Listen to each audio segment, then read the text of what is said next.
everyone, welcome back to this channel. In this video, I will show you how to turn a normal photo into a neon fantasy photo in just a few easy steps using ChatGPT. First, just open your ChatGPT and then after that, just go to menu icon, this one, and then go to images like this, and then after that, just click and after that, just tap on neon fantasy styles, this one, and next just choose your photo from your gallery, or you can also take a new selfie with your camera. In here I will just choose my photo from my gallery like this, and then after that just tap on done like this and wait for the process.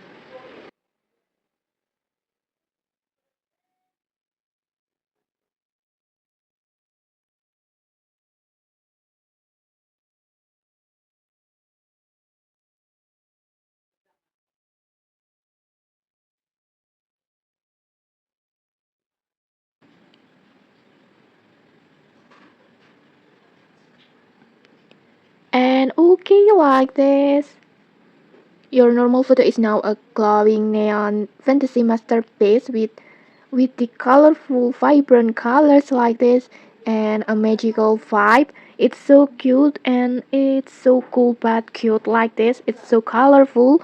And okay, maybe that's it. If this tutorial helped you, don't forget to like, comment, and subscribe for more tutorials. Thanks for watching and see you.